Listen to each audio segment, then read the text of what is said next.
जय हिंद दोस्तों, मैं अनिल और आप देख रहे हैं Anil class official YouTube channel.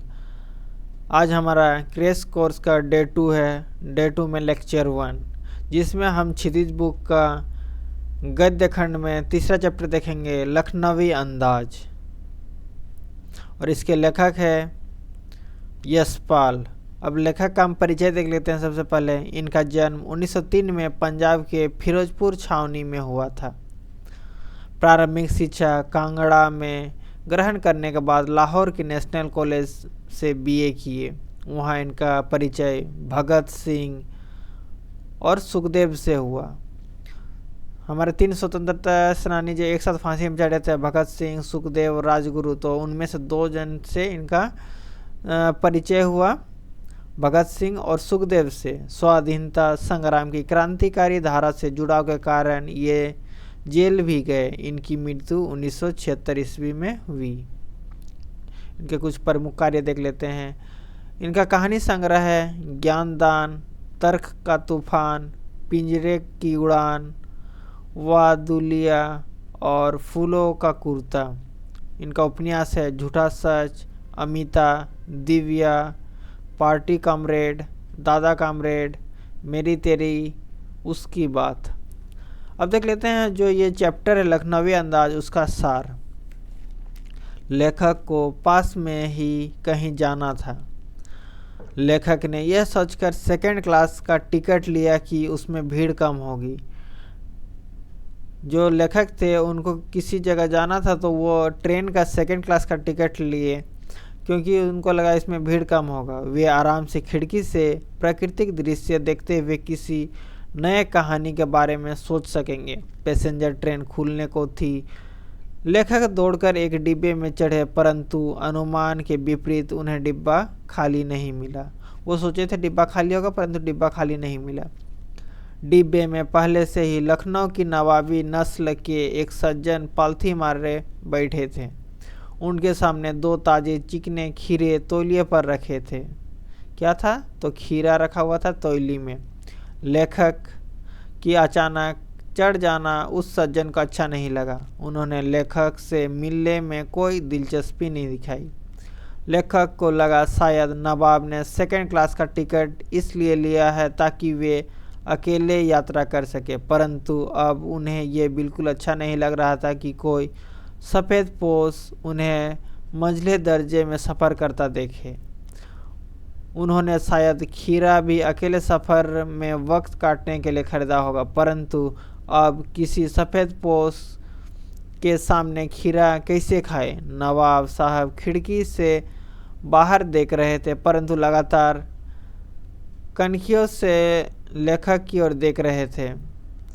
नवाब ही जब अचानक ही नवाब साहब ने लेखक को संबोधित करते हुए खीरे का लुत्फ़ उठाने को कहा, परंतु लेखक ने शुक्रिया करते हुए मना कर दिया। मतलब खीरा खाने के लिए ऑफर किए तो लेखक उन्हें मना कर दिया। नवाब ने बहुत ढंग से खीरे को धोकर छीले, काटे और उसमें जीरा, नमक, मिर्च भूनकर तौलिए पर सजाते हुए पुनः लेखक से खाने को कहा, किंतु वे एक बार मना कर चुके थे, इसलिए आत्मसम्मान बनाए रखने के लिए दूसरी बार पेट खराब होने का बहाना कर दिया। क्या बहाना किए? पेट खराब है, क्योंकि एक बार पहले मना कर चुके थे। अगर फिर से बोलेंगे तो उनका आत्मसम्मान का उनको लगा कि मेरा आत्मसम्मान घट जाएगा, इसलिए वो पेट खराब का बहाना कर दिए। लेखक ने मन ही मन सोचा कि मियाँ रईस बनते हैं, लेकिन लोगों की नज़र से बच सकने के ख्याल में अपनी असलियत पर उतर आए। नवाब साहब खीरे की एक फाँक को उठाकर होठों तक ले गए, उसको सूंघा और खीरे की स्वाद का आनंद में उनकी पलकें मूंद गई। मुंह में आए पानी का घूंट गले से उतर गया। तब नवाब साहब ने फाँक को खिड़की से बाहर फेंक दिया। इसी प्रकार एक एक करके फाँक को उठाकर सूंघते और फेंकते गए। सारे फाँकों को फेंकने के बाद उन्होंने तौलिए से हाथ और होंठ पोंछ लिया। फिर गर्व से लेखक की ओर देखा और इस नायाब इस्तेमाल से थक कर लेट गए। लेखक ने सोचा कि खीरा इस्तेमाल करने से क्या पेट भर सकता है? तभी नवाब साहब ने डकार ले ली और बोले, खीरा होता है लजीज, पेट पर बोझ डाल देता है। यह सुनकर लेखक ने सोचा कि जब खीरे के गंध से पेट भर जाने की डकार आ जाती है तो बिना विचार, बिना घटना और बिना पात्र के इच्छा मात्र से नई कहानी बन सकती है। यह कहानी का सार था कि एक नवाब था, वो ट्रेन से जा रहा था। उसी समय लेखक भी चढ़ गए, उनको खीरे का ऑफ़र किया, बट खीरा लेखक ने मना कर दिया। तो वो भी खीरा को खाए नहीं, बस उसका सूंघे और खिड़की से बाहर फेंक दिए और अपना पेट भरने का ढकार किए। तो लेखक को लगा कि अगर बिना खाए सूंघ के ही अगर पेट भर सकता है, डकार सकता है, तो बिना विचार, बिना घटना और बिना पात्र के इच्छा मात्र से नई कहानी बन सकती है। ये कहानी का सार था। तो दोस्तों, हम आई होप आपको कहानी समझ में आ गया होगा। अब हम इसमें इम्पोर्टेंट MCQ देखते हैं। पहला है, डिब्बे में लेखक के प्रवेश करते ही नवाब साहब के आंख में कैसा भाव दिखा? तो इसका सही ऑप्शन ए है खुशी के, दूसरा असंतोष के, ग है दुख के, घ है संतोष के। तो इसका सही उत्तर क्या हो जाएगा? सही उत्तर हो जाएगा असंतोष के। अगला प्रश्न है, नवाब साहब ने खीरों की फांक का क्या किया? क है खिड़की से बाहर फेंक दिया, ख है लेखक को दे दिया, ग है खा गए, घ है बच्चे को दे दिया। तो इसका सही उत्तर क्या हो जाएगा? सही उत्तर हो जाएगा क, खिड़की से बाहर फेंक दिया। अगला प्रश्न है, नवाब साहब को कनखियों से कौन देख रहा था? क है बच्चा, ख है लड़की, ग है लेखक और घ है इनमें से कोई नहीं। तो इसका सही उत्तर क्या हो जाएगा? लेखक को, ग हमारा सही उत्तर हो जाएगा। लेखक को कनखियों से देख रहा था। नवाब साहब ने खीरों को खिड़की से बाहर क्यों फेंक दिया? क, अमीरी दिखाने के लिए, ख, पेट भरने के कारण, ग, तबीयत खराब होने का कारण, घ, इनमें से कोई नहीं। तो इसका क्या सही उत्तर हो जाएगा? हमारा सही उत्तर होगा क, अमीरी दिखाने के लिए, ताकि लखनऊ का नवाब है, थोड़ा नवाबी दिखा रहे थे। अगला प्रश्न है, लेखक ने ट्रेन में सेकंड क्लास का टिकट क्यों लिया था? पहला ऑप्शन है क, आराम से यात्रा करने के लिए, ख है अमीरी दिखाने के लिए, ग है नई कहानी के बारे में सोचने के लिए, घ है इनमें से कोई नहीं। तो इसका सही उत्तर क्या हो जाएगा? नई कहानी के बारे में सोचने के लिए उन्होंने सेकंड क्लास का टिकट लिया था। अगला प्रश्न है, लेखक ने नवाब साहब से खीरा न खाने का कारण क्या बताया? इसमें पहला है ऑप्शन हमारा क, उन्हें खीरा पसंद नहीं था, ख है पेट भरा हुआ था, ग है इच्छा नहीं है, घ है इनमें से कोई नहीं। तो इसका सही उत्तर क्या हो जाएगा? हमारा इच्छा नहीं था उनको खाने का। अगला प्रश्न है, नवाब साहब ने लेखक को क्या खाने का निमंत्रण दिया? ऑप्शन पहला है बादाम, ख है खीरा, ग है बिस्किट और घ है इनमें से कोई नहीं। तो इसका सही उत्तर क्या हो जाएगा? ऑप्शन ख, खीरा। अगला प्रश्न है, अकेले सफ़र का वक्त काटने के लिए नवाब साहब ने क्या खरीदा था? इसका पहला ऑप्शन है अखबार, दूसरा है पुस्तक, तीसरा है खीरा, चौथा है पत्रिका। तो इसका सही उत्तर क्या हो जाएगा? ऑप्शन ग, खीरा। अगला प्रश्न है, नवाब साहब को क्या गवारा न था? मंझले दर्जे का में यात्रा करते दिखना, ख है लेखक से बात करना, ग है खीरा खाना, घ इनमें से कोई नहीं। नवाब साहब को क्या गवारा न था? तो इसका सही उत्तर हो जाएगा मंझले दर्जे में यात्रा करते दिखना। अगला प्रश्न है, खाली बैठे कल्पना करते रहने की पुरानी आदत किसकी थी?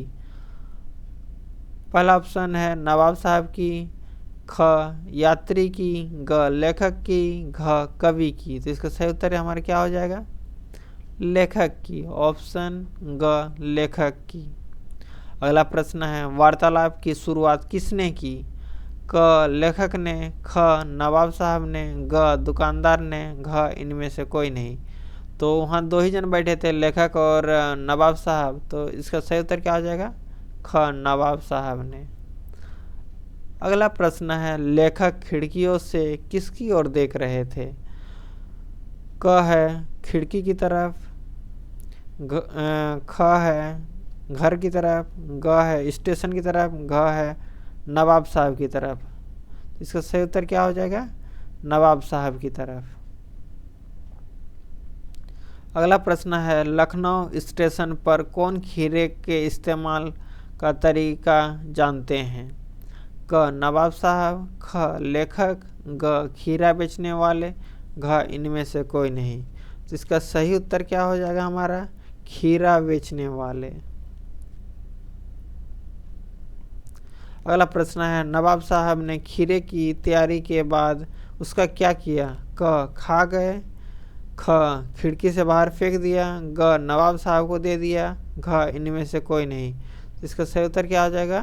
ख खिड़की से बाहर फेंक दिया, बस सूंघे और बाहर फेंक दिए। अगला प्रश्न है, नवाब साहब का सहसा क्या करना लेखक को अच्छा नहीं लगा?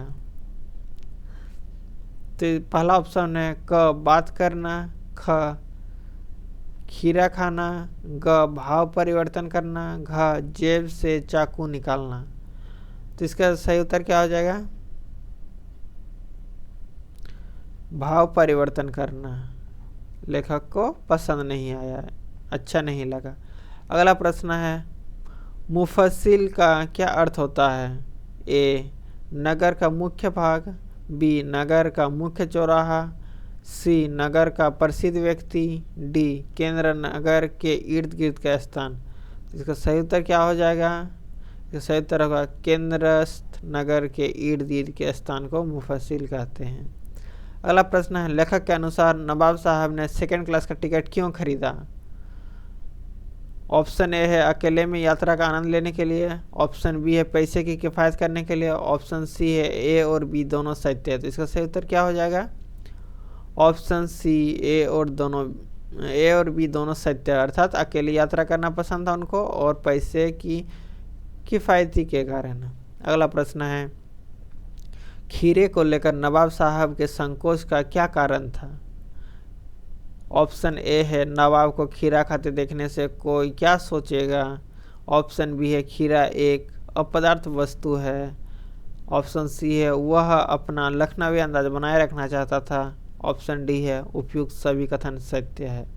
तो इसका सही उत्तर क्या हो जाएगा? उपयुक्त सभी कथन सत्य है।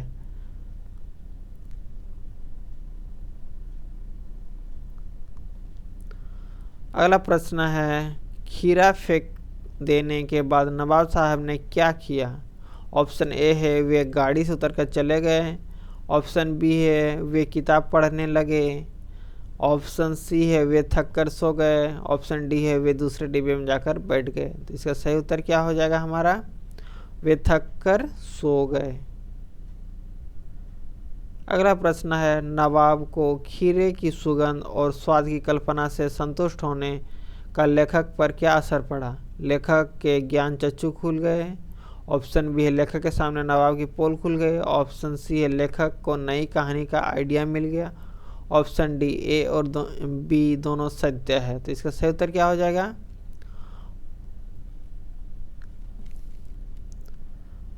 Option A B. इसमें ना ए बी और सी तीनों होगा, ए बी और सी तीनों सत्य होगा। अगला प्रश्न है, लेखक ने नवाब साहब के सामने बैठकर आंखें क्यों चुराई? ऑप्शन ए है शर्म के कारण, ऑप्शन बी है लेखक एक बहुत बड़ा व्यक्ति था, ऑप्शन सी अपने प्रति नवाब की अरुचि देखकर, ऑप्शन डी उपयुक्त सभी कथन सत्य है। तो इसका सही उत्तर क्या होगा? इसका सही उत्तर हो जाएगा अपने प्रति नवाब की अरुचि देखकर। अगला प्रश्न है, अभिवादन कब होना चाहिए? ऑप्शन ए है मिलने पर, ऑप्शन बी है मिलने के बाद, ऑप्शन सी है चलते समय, ऑप्शन डी है कभी कभी। तो इसका सही उत्तर क्या हो जाएगा? ऑप्शन ए मिलने पर ही अभिवादन किया जाता है, बाद में करने का कोई औचित्य नहीं रहता है। अगला प्रश्न है लखनवी अंदाज में लेखक ने डैश पर कटाक्ष किया। ऑप्शन ए है नेताओं पर, ऑप्शन बी है पतनशील सामंती वर्ग पर, ऑप्शन सी है धनाढ्य वर्ग पर और ऑप्शन डी है साहित्यकारों पर। तो इसका सही उत्तर क्या हो जाएगा हमारा? पतनशील सामंती वर्ग पर कटाक्ष किया है लेखक ने इस कहानी से। अगला प्रश्न है यशपाल जी का जन्म कब और कहाँ हुआ? तो इसका सही उत्तर क्या हो जाएगा हमारा? पहले ऑप्शन देख लेते हैं। ऑप्शन ए है 1903 में हिमाचल के शिमला जिले में, ऑप्शन बी है 1903 में कश्मीर के जम्मू जिले में, ऑप्शन सी है 1903 में हिमाचल के कांगड़ा जिले में, ऑप्शन डी है 1913 में पंजाब के होशियारपुर जिले में। तो इसका सही उत्तर हो जाएगा ऑप्शन डी।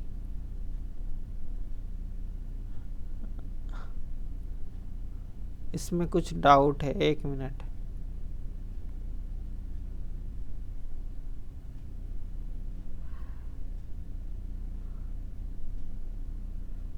फिरोजपुर, पंजाब के फिरोजपुर में 1903 में हुआ था। पंजाब के फिरोजपुर में 1903 में हुआ था, ये हिमाचल नहीं होगा।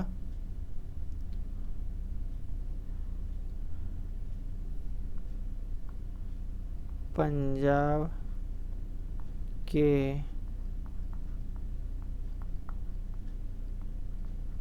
फिरोजपुर 1903 में पंजाब के फिरोजपुर में। अगला प्रश्न है बीए तक की शिक्षा उन्होंने कहाँ से प्राप्त की? ऑप्शन ए है इलाहाबाद विश्वविद्यालय से, ऑप्शन बी है वाराणसी विश्वविद्यालय से, ऑप्शन सी है लाहौर के नेशनल कॉलेज से, ऑप्शन डी है आगरा विश्वविद्यालय से। तो इसका सही उत्तर हो जाएगा ऑप्शन सी लाहौर के नेशनल कॉलेज से। अगला प्रश्न है निम्नलिखित में से कौन सी रचना यशपाल की नहीं है? ऑप्शन ए है जंजीर और दीवारें, ऑप्शन बी है ज्ञानदान, ऑप्शन सी है पिंजरे की उड़ान, ऑप्शन डी है दादा कमरेड। इसका सही उत्तर हो जाएगा ऑप्शन ए जंजीर और दीवारें। ये रामवृक्ष बेनीपुरी की है। इससे पहले वाले हम लोग जो चैप्टर देखे थे क्या था? गोविंद भगत, पिछला चैप्टर था राम गोविंद भगत। वो चैप्टर में जो लेखक थे रामवृक्ष बेनीपुरी, उनका था जंजीर और दीवारें। ये दो उनका संस्मरण था। अगला प्रश्न है लेखक ने पैसेंजर ट्रेन में किस क्लास में यात्रा की? ऑप्शन ए है फर्स्ट क्लास में, ऑप्शन बी है सेकंड क्लास में, ऑप्शन सी है थर्ड क्लास में, ऑप्शन डी है स्लीपर क्लास में। तो इसका सही उत्तर हो जाएगा ऑप्शन बी सेकंड क्लास में। अगला प्रश्न है लेखक सेकंड क्लास में यात्रा इसलिए करना चाहता था क्योंकि ऑप्शन ए है एकांत में बैठकर नई कहानी के विषय में सोचना चाहते थे, ऑप्शन बी है उनके पास पैसे कम थे, ऑप्शन सी है सेकंड क्लास में भीड़ अधिक होती है, ऑप्शन डी इनमें से कोई नहीं। इसका सही उत्तर क्या हो जाएगा? ऑप्शन ए वे एकांत में बैठकर नई कहानी के विषय में सोचना चाहते थे। अगला प्रश्न है लेखक को देखते ही नवाब की आंखों में असंतोष क्यों उभरा? ऑप्शन ए है नवाब साहब एकांत में यात्रा करना चाहते थे, ऑप्शन बी है लेखक छोटा आदमी था, ऑप्शन सी नवाब साहब के चिंतन में विघ्न पड़ गया था, ऑप्शन डी नवाब साहब बहुत बड़े आदमी थे। इसका सही उत्तर क्या हो जाएगा? नवाब साहब के चिंतन में विघ्न पड़ गया था। अगला प्रश्न है लेखक ने नवाब के हाव भाव देखकर क्या सोचा? ऑप्शन ए है लेखक ने सोचा कि शायद ये दुखी हैं, ऑप्शन बी ये लेखक ने सोचा कि शायद ये भी किसी कहानी के बारे में सोच रहे हैं, ऑप्शन सी लेखक ने सोचा कि वे यहाँ से उठ जाएंगे, ऑप्शन डी लेखक ने सोचा कि वे किसी का इंतजार में हैं। तो इसका सही उत्तर क्या हो जाएगा? ऑप्शन बी लेखक ने सोचा कि शायद ये भी किसी कहानी के बारे में सोच रहे होंगे। तो दोस्तों आशा है आपको वीडियो पसंद आया होगा और इस क्रैश कोर्स में शामिल होने के लिए अर्थात जुड़े रहने के लिए चैनल को सब्सक्राइब करें। वीडियो देखने के लिए धन्यवाद। जय हिंद।